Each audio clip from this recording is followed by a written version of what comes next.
é para dizer: ei, você está errado, ei, não é assim, ah, mas tu está errado. É para corrigir, repreender. A mensagem de Deus, a palavra de Deus, também é para isso, é para me corrigir dos meus erros, porque Deus sabe o caminho melhor que eu devo percorrer. Agora, o que nós queremos tirar algumas lições importantes desse texto, o verso 3 diz o seguinte: veio a palavra do Senhor dizendo: retira-te e vai para o lado oriental. Por quê? Lá para o riacho de Querite. É que certamente quando Elias então diz para Acabe o que vai acontecer, ele fala ali os oráculos do Senhor. Aquele rei, quando ele fala para Jezabel, irmãos, a fúria de Jezabel se elevou, mas tu não pegou esse inimigo. Aí Deus agora chega para Elias e diz: Elias, foge daqui, vai lá para o local que eu vou te dizer. É um riacho chamado Riacho de Querite. Sabe, queridos, quando Deus te dá uma missão impossível, uma missão desafiadora, não esqueça também da promessa de Deus: 1000 cairão ao teu lado e 10.000 à tua direita, mas tu não serás atingido. Não esqueça da promessa de Deus que Ele promete para nós, então que Ele não nos desampara. É certo que o guarda de Israel não dormita, nem dorme, então o guarda de Israel. Elias vai para o riacho de Querite. Quando ele chega lá no riacho, perto do Jordão, ele fica ali e durante algum tempo, todos os dias, o Senhor manda por meio de um corvo comida para Elias. O que chama atenção, irmão, não é o corvo levar comida, o que chama atenção é que o povo estava passando fome e Elias tinha comida. Mas que lição podemos tirar? A lição, queridos, é que por mais que nós estejamos vivendo a maior crise, o maior problema do mundo, existe um Deus que pode e que supre nossas necessidades. Amém? Normalmente alguém naquela região, naquele país, comia, o povo normal comia uma vez no dia. A crise, o povo vivia uma escassez de comida, e o povo come uma vez no dia. A cultura diz que o povo come geralmente de noite. Por quê? Para não passar a noite sem conseguir dormir. Então o povo trabalha durante o dia, eles trabalhavam durante o dia e só comia de noite para ficar com a barriga cheia. E a Bíblia diz que Elias comia 2 vezes no dia. Sabe quem que comia 2 vezes no dia? Os reis. Deus está dizendo para Elias, ali Deus quer trabalhar com Acabe, com o povo, mas quer trabalhar com o profeta dele também. Antes de você pregar a verdade para o povo, ela tem que ser pregada para você e para mim, irmãos. Eu preciso confiar no Deus que eu prego para os outros. Então Deus sustenta Elias, irmão, todos os dias, de manhã e de tarde, o corvo leva carne e pão para Elias comer. Isso é maravilhoso. A terra em escassez e Deus providenciando. E outra lição importante é que o corvo obedece à voz do Senhor. Isaías 3 diz o seguinte: que o boi conhece seu possuidor, o jumento conhece o dono da sua manjedoura. Geralmente é o povo, os filhos de Deus, é que tem mais facilidade para desobedecer. Olha que interessante, um corvo vai todo dia cumprir com a ordem de Deus. Tem um texto do Espírito de Profecia, irmãos, que diz assim: Deus tem 1000 maneiras de providenciar socorro às nossas necessidades, das quais nós não as conhecemos. Durante 40 anos no deserto, Deus alimenta uma multidão de gente mandando maná. Durante esse tempo, nunca o povo passou fome. Através de 2 pães, 5 pães e 2 peixinhos, Deus alimenta uma multidão. Sabe, queridos irmãos, Deus, Ele conhece a necessidade de cada um de nós e Ele pode suprir nossas necessidades. O que Deus espera, irmãos, é que nós confiemos na palavra do Senhor e que nós lhe obedeçamos. Ele está pronto para vir socorrer-nos. A promessa de Deus, Isaías 33:16, o teu pão lhe será dado, a sua água lhe serão certa. Jamais eu vi um justo desamparado, ou a sua descendência a mendigar o pão. E alguém vai lá e diz assim: cadê a promessa de Deus, que nunca viu um justo desamparado? E de repente essa pessoa que está reclamando é uma daquelas que a primeira oportunidade que ela tem de transgredir o mandamento de Deus, ela transgride. A hora que chega uma promessa de ganhar um saláriozinho razoável, ela esquece que o sábado é santo. e ela quer se colocar dentro na lista do justo, alguém que é fiel. Irmão, Deus espera de mim, de você, que eu tenha, irmãos, uma fé inabalável.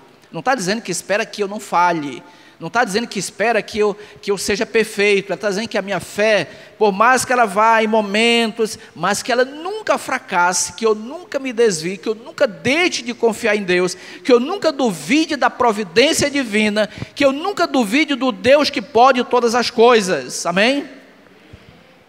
Então Elias agora, ele fica ali durante algum tempo, sendo alimentado, comendo. Então todo dia pão e carne, todo dia pão e carne. Ele poderia até dizer assim: poxa, esse Elias não enjoou? Imagina, podia até pensar assim: Senhor, não dá para variar um pouquinho o cardápio? Não dá para trazer um peixinho para intercalar? A melhor coisa para a minha vida é aquilo que Deus quer. Elias parou: não, o que eu vou reclamar? Se o povo está passando fome e eu estou tendo comida. Às vezes, irmão, a gente reclama de tudo, é ou não é? Às vezes a gente reclama porque só tem ovo com arroz e feijão, né? É não? E tem outros querendo comer arroz com ovo e feijão. E pensa numa comida boa, arroz com ovo e feijão. É ou não é, irmãos? Oxe, só eu que disse, né? Tá? Às vezes reclamamos de tudo, irmãos. Mas a Bíblia diz, irmãos, que de repente, Deus chega agora para Elias, comendo, bebendo, dormindo, protegido. Um anjo do Senhor estava ali guardando Elias. Acabe passava por lá, para colar, e não descobria o esconderijo de Elias. Elias está tranquilo, água fresca, pão e carne. Que vida boa, né? Que vida boa. Aí de repente o riacho seca. O riacho secou. Elias olha agora: meu Deus, e agora? Como é que eu vou viver? Senhor, e o corvo não vem mais. Irmãos, tantas experiências que Elias teve, a providência divina, o povo lá no deserto, 40 anos sendo sustentado por Deus, 40 anos Deus ali guiando, uma sombra ali protegia o povo no deserto, uma coluna de fogo guiando o povo. E quando Deus então de repente fazia uma prova, lá vinha a murmuração: ah, Deus, cadê a água, cadê a comida? É melhor eu voltar, a gente voltar para este ou para aquele lugar. Irmãos, quando a água seca, Elias: Senhor, Deus, ei Elias, vem aqui. Fala o seguinte: veio a palavra do Senhor e diz: Elias, vai para Sarepta.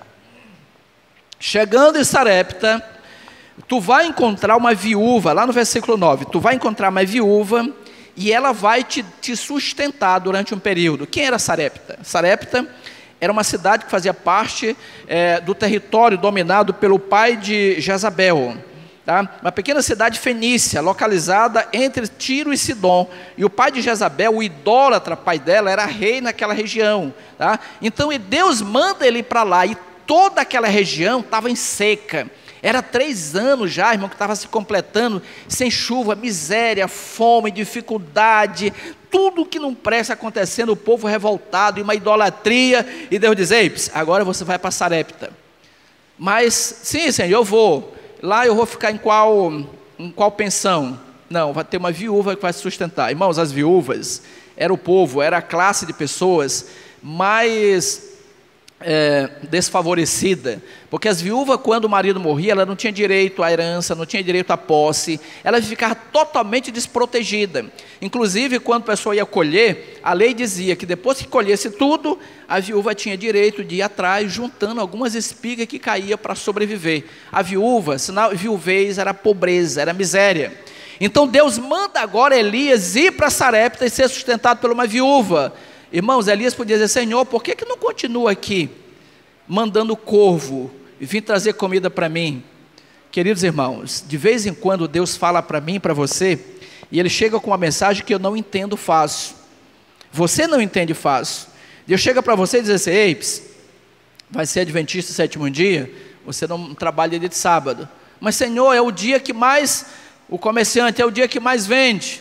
Deus chega para um jovem e diz: ei, você é adventista, você não pode estudar dia de sábado. Mas Senhor, tem aula dia de sábado, a faculdade. Deus chega para dizer assim: ei, olha, tu não pode te casar com uma pessoa que não professa a mesma fé. Mas Senhor, tem muitos da igreja que são desse, daquele jeito, tal. Irmãos, a palavra de Deus não é para ser questionada. Amém, irmãos? Não é possível. A palavra de Deus é para ser obedecida. Elias não questiona, porque ele sabe que era Deus que está falando. Elias vai para Sarepta. E Elias foi, irmãos. Quando ele chega a Sarepta, a Bíblia diz que de repente, uma mulher, na entrada da cidade, no lugar mais improvável que existia, Elias chega lá, aí uma mulher vai passando. Ele, ei, senhora, ele conhecia as vestes de uma viúva, era diferente, mal trajada. Senhora, ei, olha, eu sou Elias e tal, se apresentou, dizer o seguinte. Ele chega assim, senhora, me dá água para me beber. Água era algo muito precioso, irmãos. 3 anos de seca, entendeu? Água. E ela, eu imagino ela pensando, meu Deus, eu peguei um potezinho de água tão longe, tão difícil, mas existia também uma lenda que se alguém negasse um copo d'água para outrem, Baal amaldiçoava a pessoa. E Baal que dá água. Ela então pensou, bom, eu tenho que dar água. E ela foi lá e trouxe um copo d'água. Imagina um copo bem pelo meio d'água ali, deu para, antes de Elias beber água, ei, senhora, eu quero comida também. Ah não, Elias, por favor, né? Água, tudo bem, mas comida, Elias, eu não tenho nada, Elias. Não tem nada, a panela lá está, se virar de boca para baixo, não cai nada, Elias. A única coisa que eu tenho é um pouquinho de farinha e um pouquinho de óleo, é o que resta. Eu vou fazer um bolo para o meu filho, para mim a gente come e vai esperar a morte chegar. Irmão, se fosse eu, naquela hora, eu digo, senhora, pelo amor de Deus, coma, tranquilo, tá? Como é que você vê uma mãe com um filho passando fome, agora, entendeu, você vai comer a comida delas? Se nós não entendêssemos, se Elias não entendesse, não fosse obediente à palavra de Deus, só que Deus disse, olha, disse para ela, que ela deve fazer, mas primeiro tu tem que comer. Eu disse, senhora, tudo bem, faça o bolo, mas primeiro traz para mim, e o que sobrar a senhora come com o teu filho. Irmãos, isso é duro, é difícil. Como que alguém vai entender isso? Aquela mulher pensou, mas como assim? Faça, pela palavra do Senhor, faça, mas traz primeiro para mim, e depois come tu e o teu filho. Irmãos, o que é bonito nessa história é que a mulher obedece, irmãos. O que é bonito nessa história é que essa mulher não hesita a fazer o que Deus manda por intermédio de Elias. Isso aqui traz uma lição para nós, que muitas das vezes, como diz a Bíblia, os filhos das trevas, irmãos, são mais prudentes do que os da luz. Muitas das vezes, irmão, pessoas que nem temem a Deus, assim, nem conhecem, eles são muito mais reverentes, eles são muito mais zelosos às vezes do que aqueles que professam a fé em Jesus Cristo. Sabiam disso? Ela foi lá e fez o pão, trouxe, Elias comeu, e depois que terminou de comer, ela vai agora e come. E a Bíblia diz que quando ela volta lá na vasilha, a panela está cheia, a vasilha está cheia de farinha. E quando ela volta lá no litro de azeite, o litro de azeite está cheio de azeite. E para resumir a história, irmãos, Deus sustentou aquela mulher todo aquele período de crise, de escassez. Nunca faltou azeite na vasilha da mulher e nunca faltou farinha na panela daquela mulher. Quando a gente lê a história, Elias dizendo que era para ela dar para ele comer, que Deus mandou, a impressão que a gente tem é de um Deus querendo tirar. Mas a lição que aprendemos não é um Deus querendo tirar, é um Deus querendo acrescentar, querendo dizer para aquela mulher, sou eu quem dou a chuva, sou eu quem dou o pão, sou eu quem dou o azeite, da tua panela não mais faltará farinha, e da tua botija nunca mais faltará o azeite, porque sou eu quem quero suprir a tua necessidade. Eu quero que você confie na minha palavra, amém? Irmãos queridos, não é esse o teu caso, não é esse o meu caso, mas talvez o meu caso seja outro, seja eu querendo tomar uma decisão, querendo fazer alguma coisa, e eu deparo com a palavra de Deus dizendo, é por aqui, mas Senhor, olha, Deus dizendo, meu irmão, é por aqui. A palavra de Deus não é para ser questionada, é para ser executada, para ser obedecida. Está você, querido irmão, disposto a obedecer o que Deus manda? visitando um certo irmão em algum lugar nesse mundo, que estava intrigado com outro irmão, e ele agora colocou a condição ali para resolver o problema, entendeu? A igreja tinha que resolver. Eu digo, irmão, não é a igreja que tem que resolver, siga o que a Bíblia diz, é você que tem que procurar e resolver. Não, mas eu não... Irmãos, o senhor pode concordar ou não, mas a Bíblia diz que é desse jeito que tem que ser feito. Não adianta a gente pegar atalhos na vida, querer resolver, irmãos, de maneira alternativa aos problemas, se Deus ensina que o caminho é outro. Elias obedeceu. Aquela mulher, por mais que não fosse uma mulher batizada na igreja, ela vivia numa cultura idólatra, ela reconheceu o poder de Deus na sua vida. Sabe, queridos irmãos, Deus hoje também chama você e a mim e nos faz desafios. Esses desafios, eles podem ser no aspecto financeiro, você rejeitar alguma proposta de emprego, porque desonra a Deus, porque te leva à desobediência. Esse desafio pode ser você talvez romper com um relacionamento, um namoro, porque não se trata de alguém cristão da mesma fé. Esse desafio implica em você talvez quebrar aquela barreira e pregar para o seu amigo, para o seu vizinho. Esse desafio às vezes implica você ter que mudar de região. Esse desafio implica em várias coisas, irmão, mas quando nós estamos dispostos a obedecer o que Deus manda, Deus está disposto, irmãos, a suprir as nossas necessidades e me ensinar que primeiro Deus tem que ser o Senhor da minha vida. Mateus 6,33 diz o que para nós? Buscai em primeiro lugar o reino de Deus, a sua justiça, as outras coisas nos serão acrescentadas. A lição para aquela mulher, que ela devia primeiro atender Elias, é porque Elias era um representante de Deus. Elias representava Jesus para aquela mulher, e que se ela, irmãos, priorizasse o reino de Deus primeiro, os problemas dela seriam supridos, a necessidade dela seria suprida. A Bíblia diz para mim e para você, busca primeiro o reino de Deus, coloca Deus primeiro na tua vida, e veja o que acontece. Hoje, irmãos, é um dia, uma ocasião, bem oportuna para a gente experimentar Deus, para a gente provar, fazer prova de mim, se eu não vou abrir a janela do céu e derramar sobre vocês bênçãos sem medida.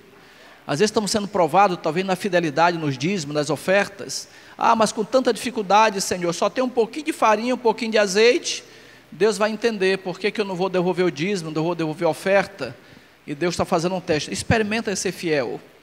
Aqueles que confiam e estão dispostos a ser fiel, a Bíblia diz que Deus abre janela e derrama bênção sem medida sobre cada um de nós. Gostaria você, querido irmão, de nessa manhã de sábado, dizer, Senhor, eu quero ser fiel, se o Senhor me mandar, eu vou. Se o Senhor pedir de mim, eu estou disposto a doar. Se o Senhor quiser de mim sacrifício, eu estou disposto a fazer, porque eu confio no Senhor, e eu sei que o Senhor tem coisas melhores para mim nessa vida e na vida futura. Quantos querem? Amém? Eu quero fazer uma oração com você. Fique com a sua mão erguida, querido Pai. Essa manhã de sábado, Deus, estudamos da experiência de Elias, um profeta que fora desafiado pelo Senhor para cumprir uma missão nada fácil. Ele foi, o Senhor esteve sempre com ele. O Senhor cumpriu o que prometeu. E muitas das vezes, Senhor, nós nos deparamos com desafios parecidos, mas nós temos medo de obedecer. Ó Pai querido, nunca nos deixa, nos desampara e transforma o nosso coração em nome de Jesus Cristo. Todos que creem dizem amém. Amém. Que Deus nos abençoe, irmãos, que nós possamos confiar nessa palavra de Deus. A Bíblia diz em Isaías 45, eu vou à tua frente, endireitando os caminhos tortuosos, quebrando as trancas de ferro, eu irei na tua frente. E o povo de Israel, Deus ia na frente guiando. Quando Ele te faz um desafio grande, Ele não deixa tu ir sozinho, Ele vai na frente. Amém? Vamos ouvir uma música agora, para a honra e glória do Deus eterno, que você possa, através dessa música, dessa letra, então, aprender ainda mais a confiar em Deus em todos os momentos da vida.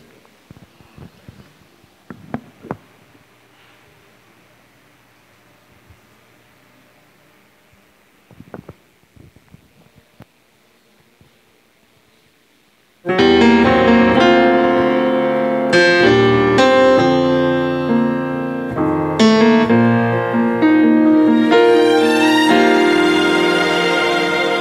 sonhei com a cidade de glória, de beleza e de brilho sem par. Com esplendor me fez clamar: só tu és santo. E milhares de anjos unirão-se a mim, conduzirão-me mansão por mansão.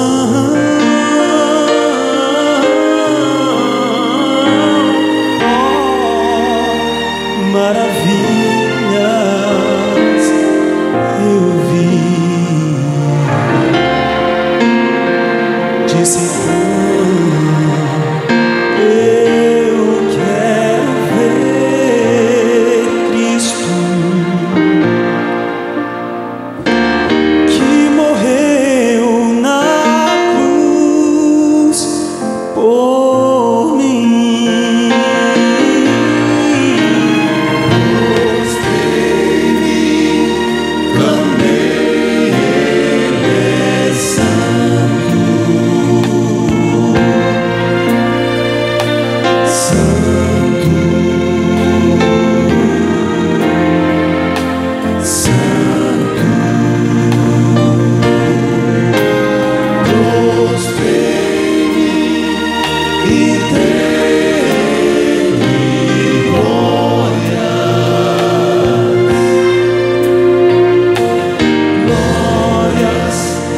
Para o Filho de Deus, e ao transpor os portais da cidade, pude então rever queridos irmãos,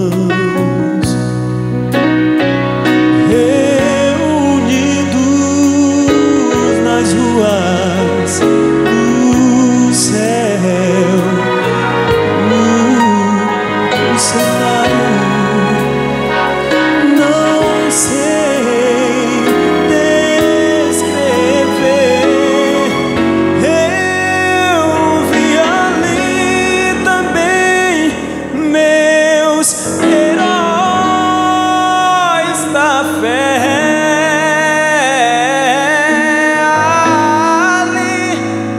Falei com Marcos, Timóteo e Moisés.